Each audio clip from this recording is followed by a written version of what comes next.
So it didn't really take me very long to realize, like, wow, I love the feeling of being strong. Or like, I love the feeling of being able to pick up my groceries and like walk up 4 flights of stairs and have no issue. Or pick up a really heavy box and like put it on a high shelf and be able to do that by myself. And those are just kind of like the everyday things that being strong allows you to do. But I feel like that carries into so many different areas of your life. Like, I realized pretty quickly that it made me feel just like a stronger person, and like I was empowered in that way. And that doing something in the gym or moving a heavy weight or trying a movement that I never thought I was going to be able to do gave me this whole different level of confidence, both as an athlete and as a person and just as a woman. My initial introduction to strength training was a pretty clear, like, I'm a rower. If I get stronger, that equals power, and that means speed. And that was really kind of my first basic introduction around college age. But it wasn't until I was training for the Olympics that I really dove deep into strength training and learned everything that it could do for me. And that was out of necessity because I was injured. As I was training for the 2012 Olympics, I had 2 stress fractures in my ribs, which actually is a really common rowing injury, but ended up racing in pain. And so finished that and felt like I did not reach my full potential. That was not my absolute best, and wanted to continue to train for another Olympics.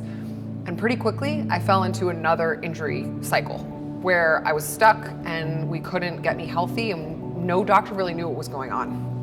It took about a year of like seeing doctors and having a bunch of different diagnoses before I was finally introduced to the strength and conditioning coach, who looked at me as an athlete, saw how I moved, and essentially said, you are injured because you are dealing with a ton of imbalances, and we need to completely rebuild how you move. And we did that in the weight room.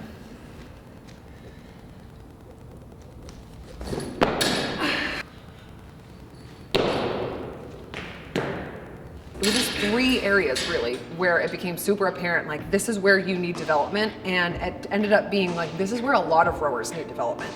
And that's posterior chain engagement, so like actually getting the back side of my body to work and fire.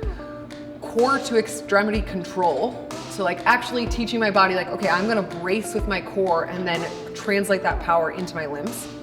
And then the last piece being like scapular control, so really being able to hold and maintain a good shoulder blade position. And those 3 pieces, like, I wasn't actually a unique rower in that I needed to build that. A lot of rowers need to. But once I started to gain control over those areas and really understand like how they translated to movement as a whole, and then what that meant for my rowing stroke, that's when all the smaller pieces then started to come into play. You know, in like an hour session that I spend in the gym, it could look like a lot of different things. Sometimes I'm just walking in and I'm picking 3 movements that I want to improve, and I'm going to really focus on those, and I'm going to build those sets, and I'm going to hit a certain amount of weight, and that's the amount of work for the day. And other times it's like, okay, I'm going to take a handful of strength movements that I know I haven't touched in a while, and I'm going to combine them into almost like a circuit type kind of program where I spend 30 minutes breathing hard and lifting weights. I think those are both like really common kind of approaches that I take. I also like throwing myself into CrossFit classes from time to time. I think that's fun, and the community is great. Since I retired and now I'm working full time, and I've got a lot of other things that I want to do, and I've got a family, and I've got social things that I want to try, and I've got just outside passions, and I like to coach. There's not a 4 to 6 hour window to train anymore. You know, really there's like a 1 hour window. And that's on a day that's, you know, a solid training window. So I've had to figure out, like, how can I be super efficient with my training? How can I make sure that I still feel like I'm improving?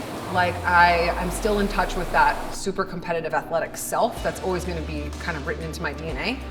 But how do I do this in a way where I can get in, I can do what I need to do, and I can leave and still continue to take care of myself and be healthy, right? And that was challenging.